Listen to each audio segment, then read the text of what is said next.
Hello, students. So today we'll study some natural phenomena this chapter, and in this chapter we will study first introduction to natural phenomena. Okay, so let's start. A lot of things we know already. So first thing, what are the natural phenomena you can see in your life? We have seen earthquakes, we have seen lightning, so we have seen lot of natural calamities also. So apart from this, we will study here earthquakes and also lightning. So here, now you know that. First, take me the pointer. Okay. So any natural occurring calamity or physical process is called natural phenomenon. So, it's called natural phenomenon. Any naturally occurring calamity or physical process, that means we are not doing those things, right? So, in this earth, that will happen naturally. So, these are called natural phenomena.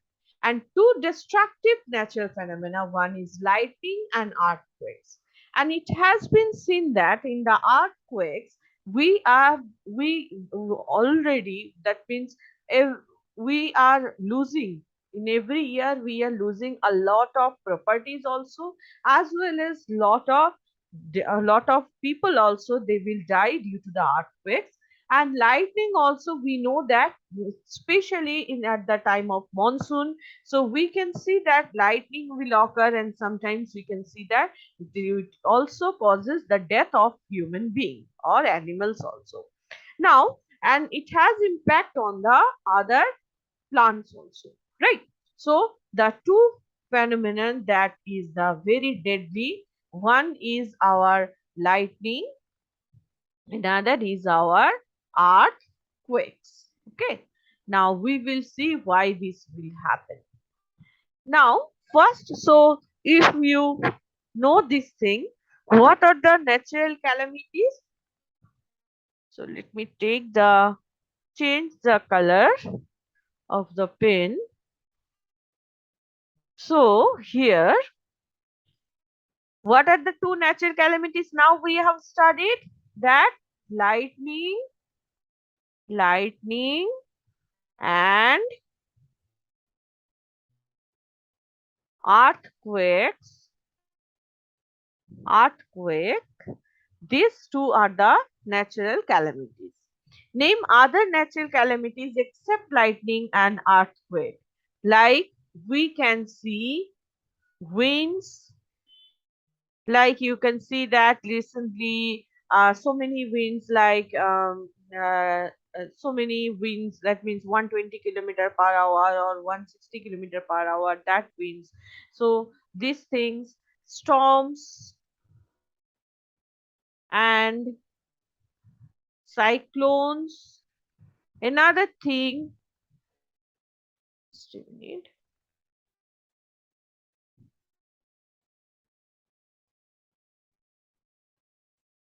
cyclones.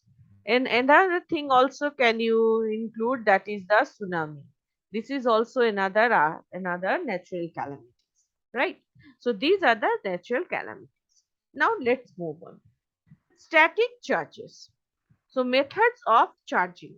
A body can be charged by rubbing due to friction or by induction. So these static charges we are studying because at the time of lightning, you know that the charges that will pass through our body, right? That's why the human being will die, or the plants, in fact, they will be sufferer. So that static charges here, what is a static charge? First, we have to know this thing. Let me take the pointer.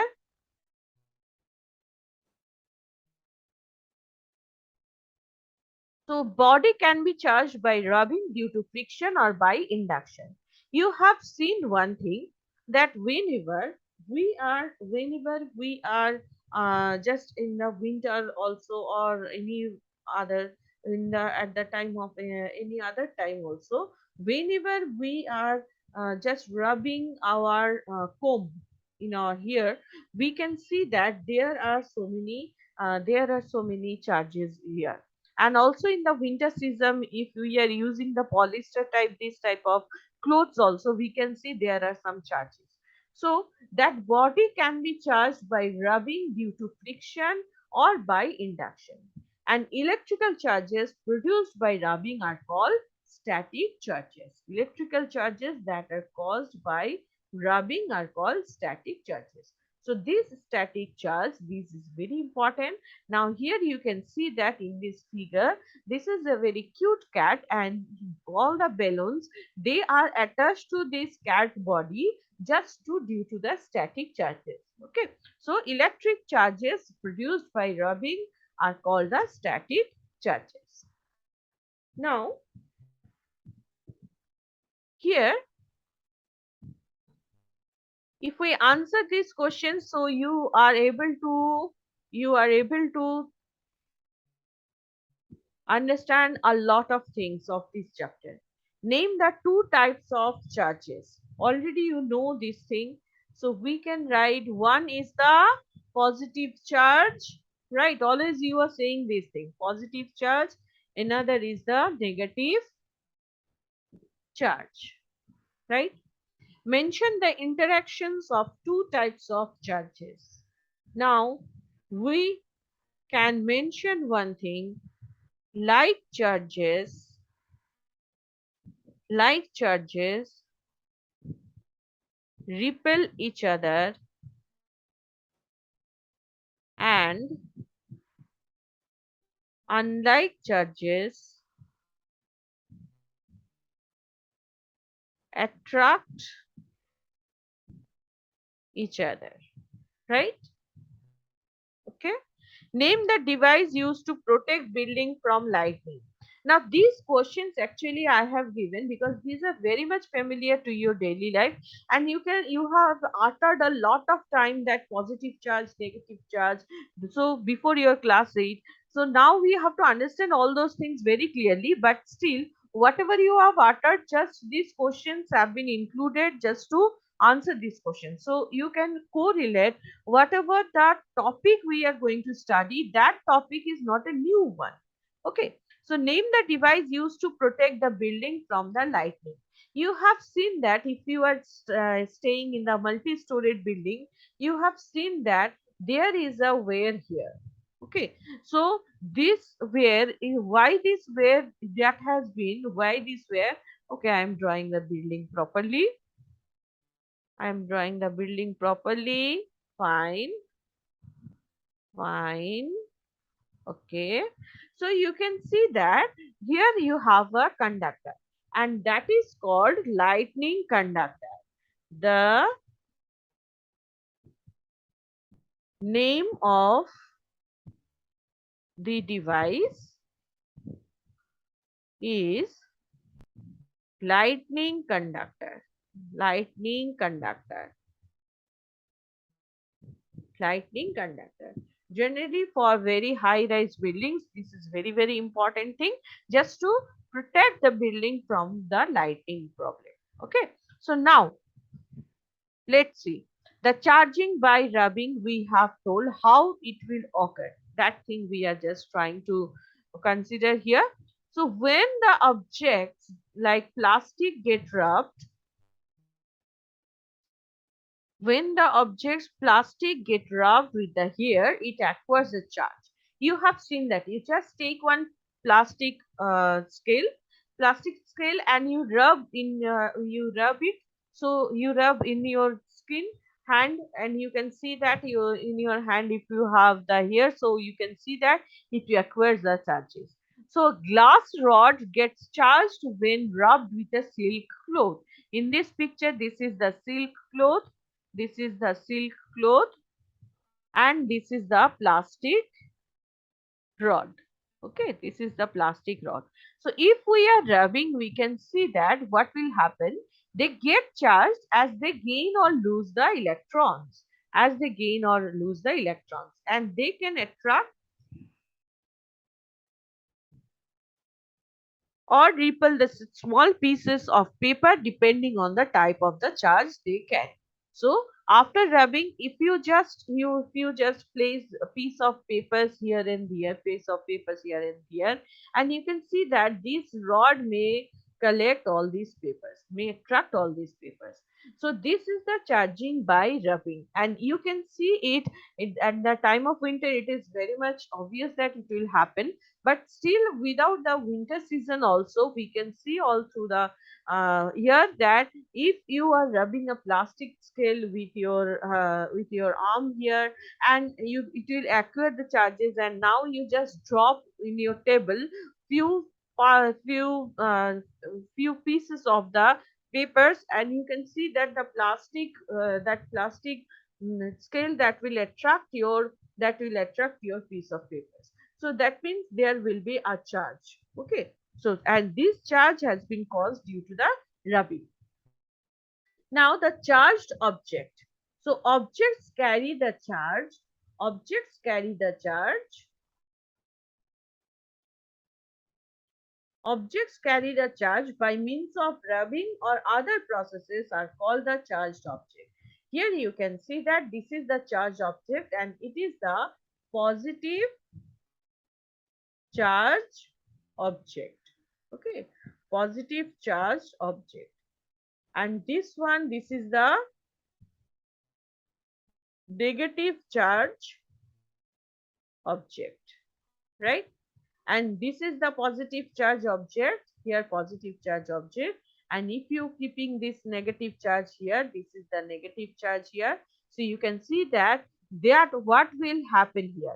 First thing, you can see that this is an object where you have both the positive and negative charges and equal amount of positive and negative charges, and this condition that is called the thermal equilibrium. Thermal equilibrium, or it may be written only the equilibrium. Okay, in the equilibrium condition. Now if I will keep one rod here which has the negative charge, at that time you can see that it will attract the positive charges near this rod it will attract all the positive charges.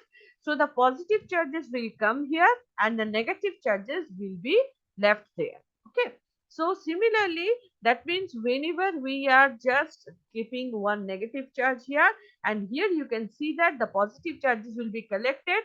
After that, if you are connect it to with the arc, at that time you can see that whatever the negative charges you have here, that will just go away from this object through this arc, because the arc that can attract all the negative charges, that can be flown through the arc, so it will be flown through the arc. Okay, so only the positive charges now you have in your object, right? So first thing, that is that we have one object that has positive and negative charges, right? Now after that, you have just kept one negative charge here. So both negative charge, they will repel and it will attract the positive charge. So it happens that only the positive charge it is attracted by this one, and the negative charge, due to the repulsion, it is in the other end, right? Now if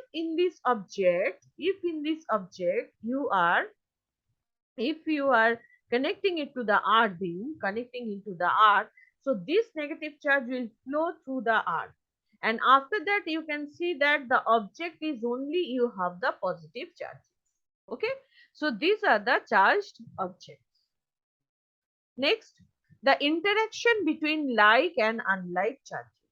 Here you can see in this case the interaction between like and unlike charges. What you have, like charges repel, opposite charges attract. Like charges repel, opposite charges attract. So here you can see that these are the two charges. These are unlike charges. This is the negative charge and this is the positive charge. Positive charge. Okay, these are the positive charge. This is the negative charge. So both will attract. Now if you are keeping both positive charges, then both will be repelled. And if you will keep both negative charges, then they will also repel. So like charges, that's why it has been written like charges repel and opposite charges attract. Like charges repel, opposite charges attract. Now the convention of positive and negative charges. Now the convention to call the charge acquired by a glass rod when it is rubbed with skill as positive. So here the convention according to this, these are called the positive charges. They will repel each other and it will be denoted by this one, this symbol. And this is the negative charges. This is the negative charges and it will be denoted by minus sign. And here you can see that one positive charge, another negative charge is there. One positive charge, one negative charge is there. So they will attract each other. They will attract each other. Okay. Next, the transfer of charge. Charge can be transferred through good Charge can be transferred through good conductors metals to another conducting material. And the charge transfer is due to the movement of the electron from one atom to another atom.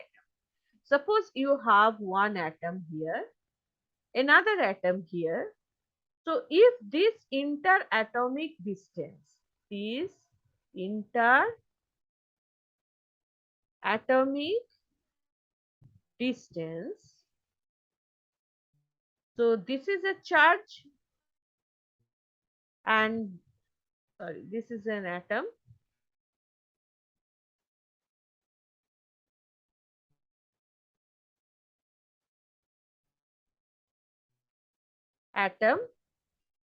this is another atom. Now, if the interatomic space is distance is very low, at that time you can see that charge will be transferred from this atom to this atom. Now, one thing I just want to say, in this atom, we have one nucleus. We have one nucleus where we have proton, where we have proton. And the electrons, these are at the outermost orbit. So the sharing of the charge, that means the outermost orbital charges, electrons or negative charge, that will be transferred. The nucleus will not be affected here. So here you can see that this is one atom where you have four electrons,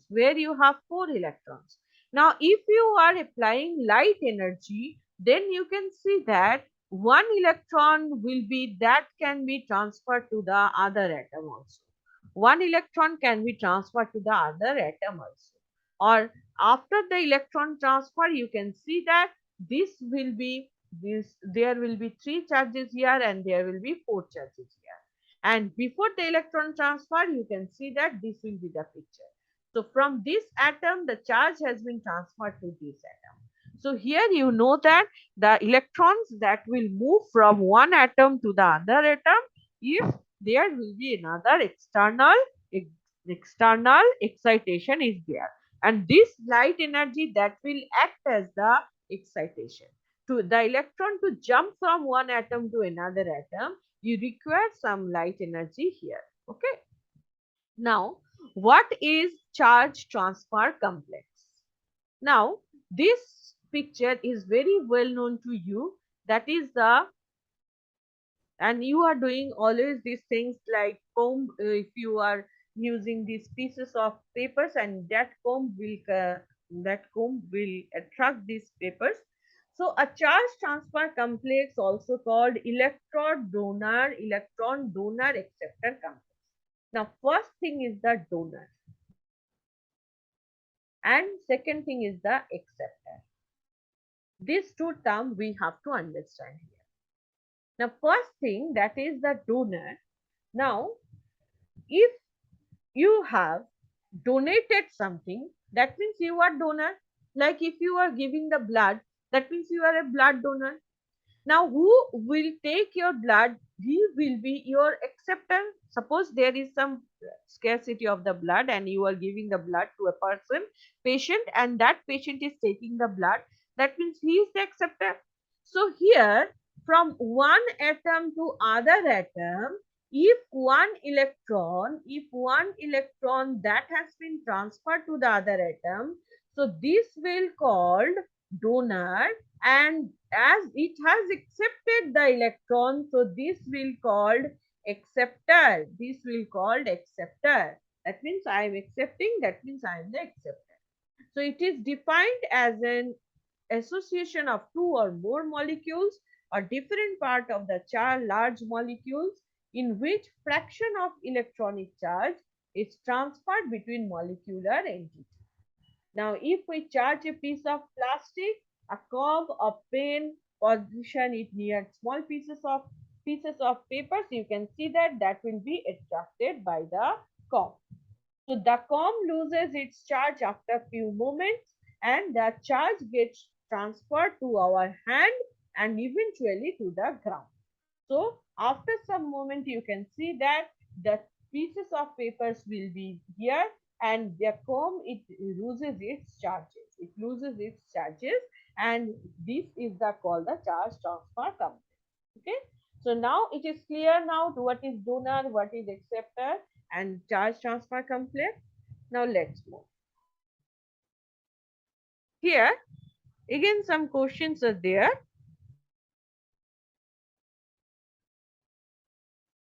So let's take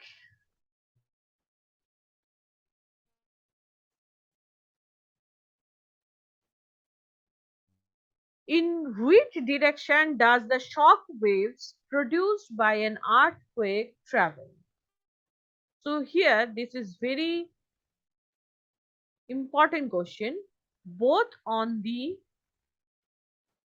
surface and inside the earth. Okay, the surface one we can see, but whenever you are just seeing in the mountain area, you can see that inside the earth also there will be some shock waves. Okay, what happens when two clouds with unlike charges approach each other? Then lightning occurs. Who discovered that static electricity or lightning in clouds and when? So here this is very important question and you have to know this thing. So that is the Benjamin Franklin in 1752. Benjamin Franklin in 1752. So static charge you are saying, so static electricity or lightning in clouds that has been invented and discovered by Benjamin Franklin in 1752. Next, which of the following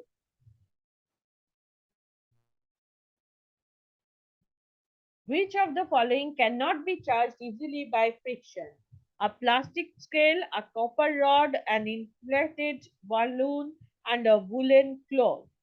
So here the answer will be a copper rod. Copper is a good conductor. So if we give the explanation that only non-conducting materials can be easily charged by friction.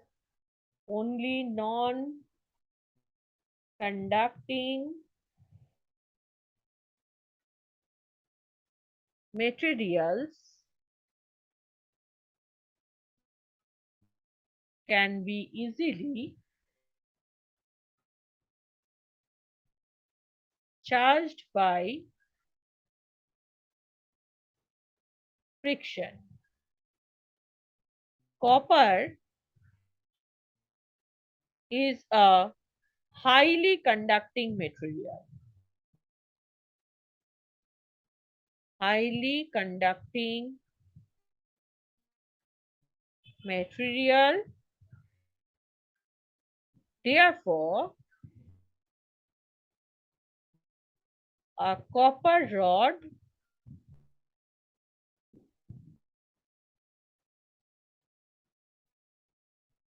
cannot be charged easily by friction. Okay. Next question.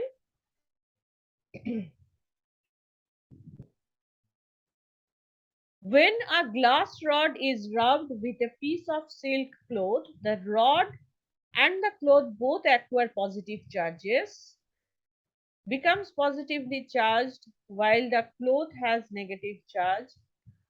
Both acquire negative charge and cloth has positive and becomes negatively charged.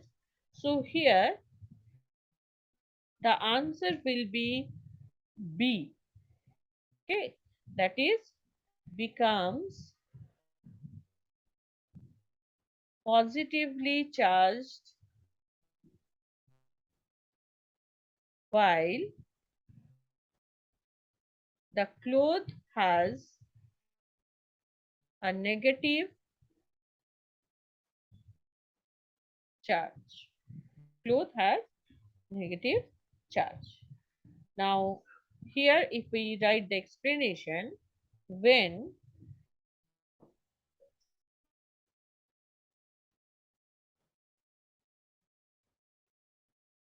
two objects are rubbed against each other, they acquire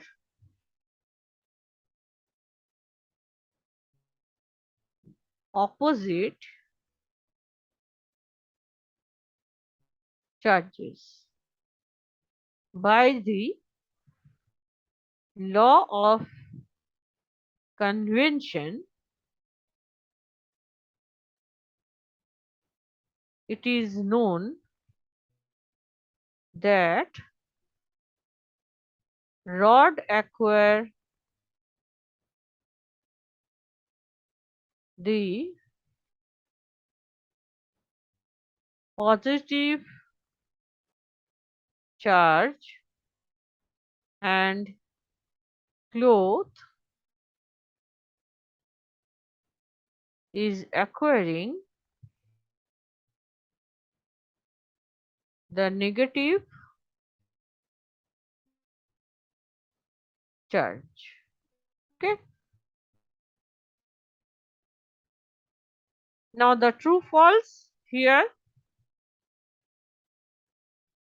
write the true against, okay, T against true. Number one, that is the like charges attract each other. Like charges attract each other, false, because till now we have studied like charges repel each other. Like charges, like charges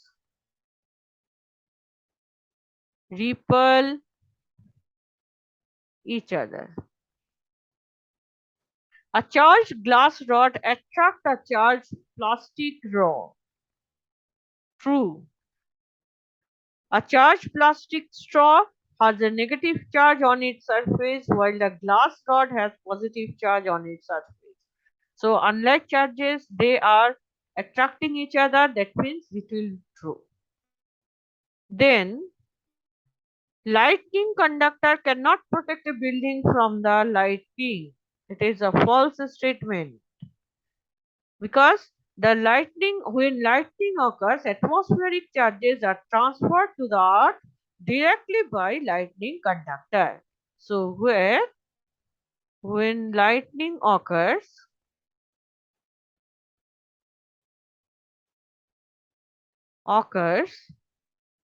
the atmospheric charges are transferred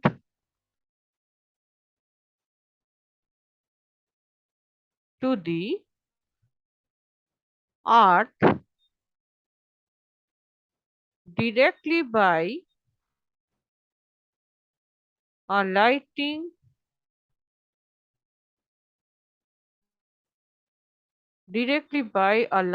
conductor. Therefore, building is protected from lightning. Next, earthquakes can be predicted in advance. Earthquake can be predicted in advance. False. Even though the earthquake cause are known, there are no instruments that are invented to detect them in advance. Therefore, earthquakes cannot be predicted in advance. Now, methods of charge transfer. Here, there are two methods of charge transfer, that is the charge transfer by conduction and charge transfer by induction.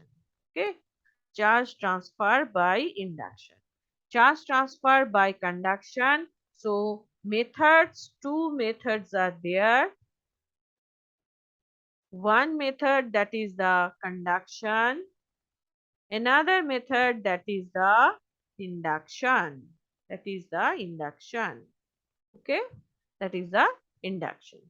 Okay, so these are the methods. Now we will study all the methods here.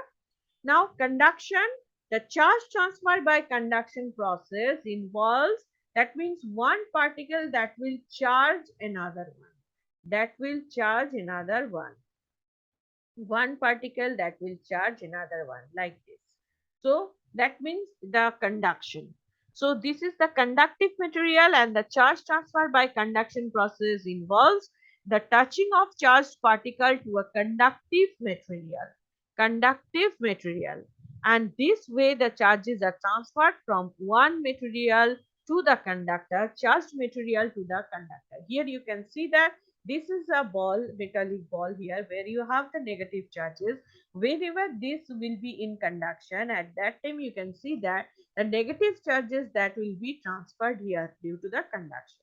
So this method is very useful. This is the conduction and electricity that will occur due to this conduction method. Okay. Now, charge transfer by conduction using a negatively charged object. So here you have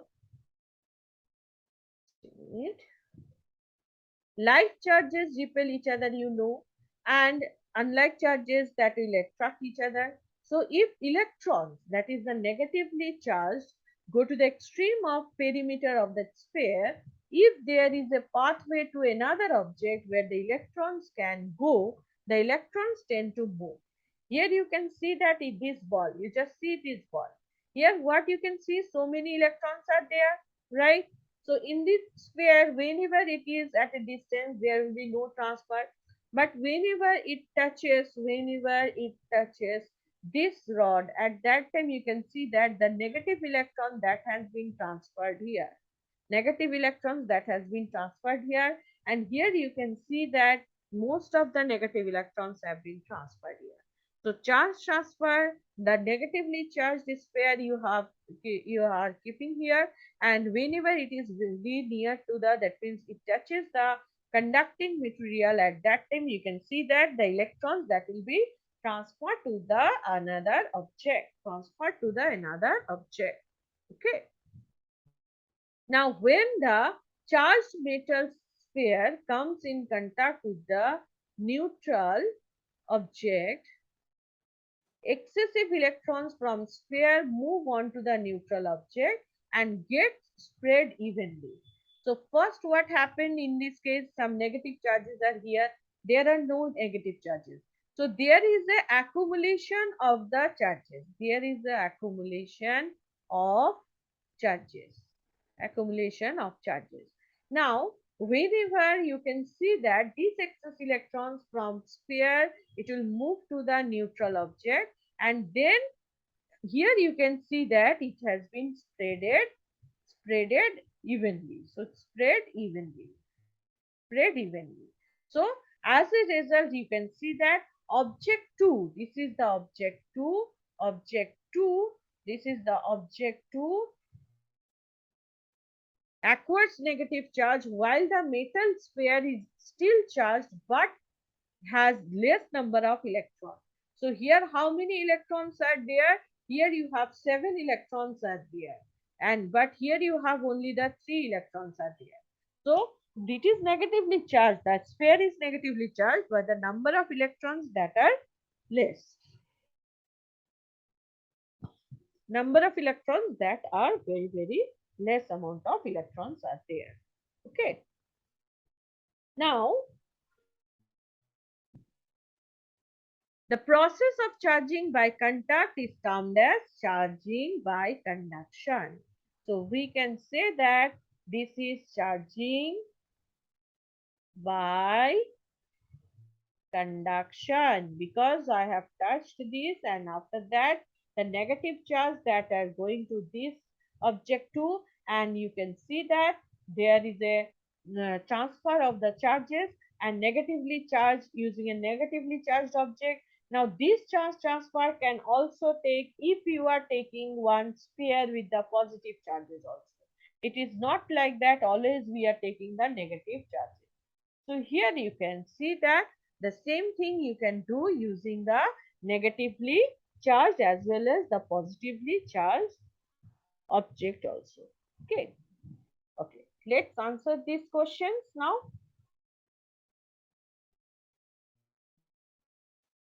Let me change the ink color.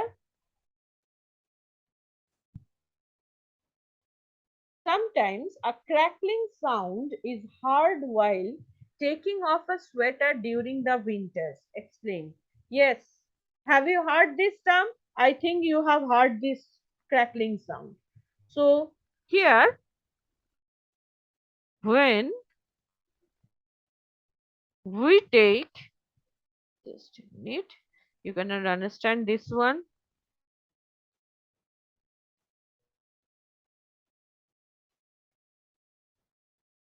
When we take out sweater, woolen sweater gets charged due to friction between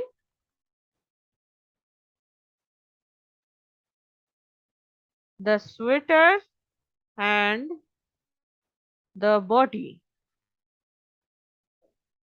and this results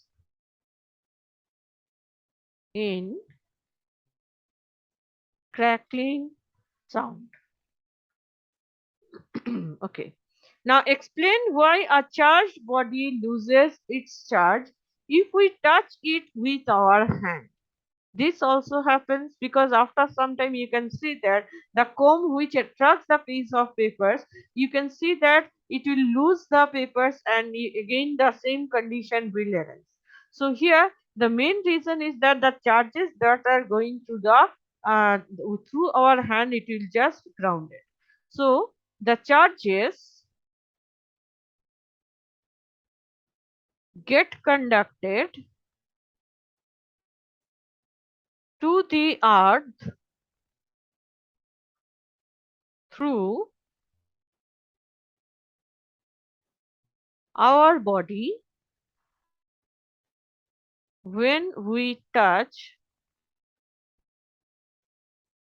it, and the conductor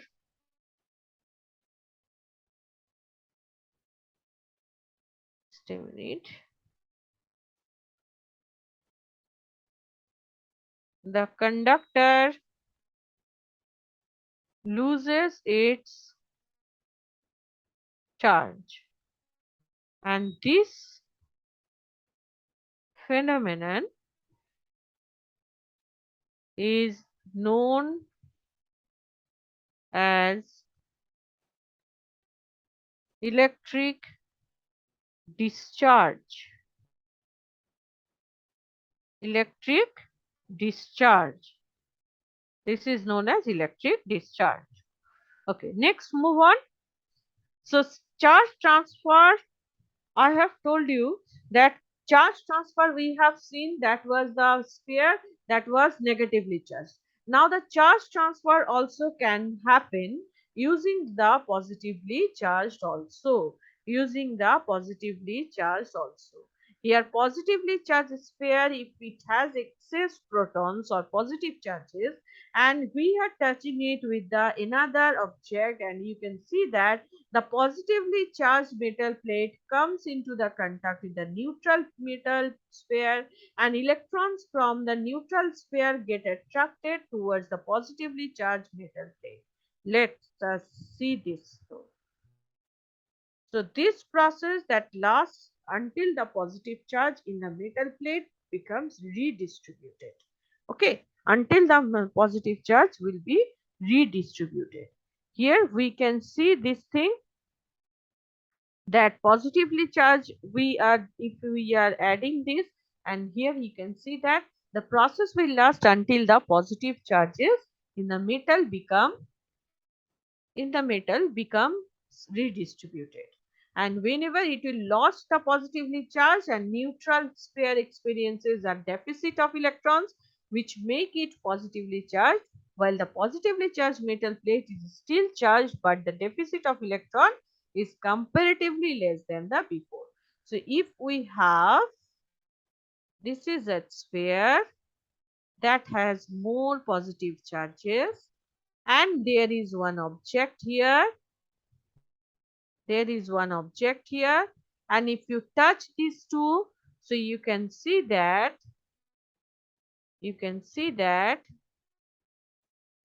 these positive charges,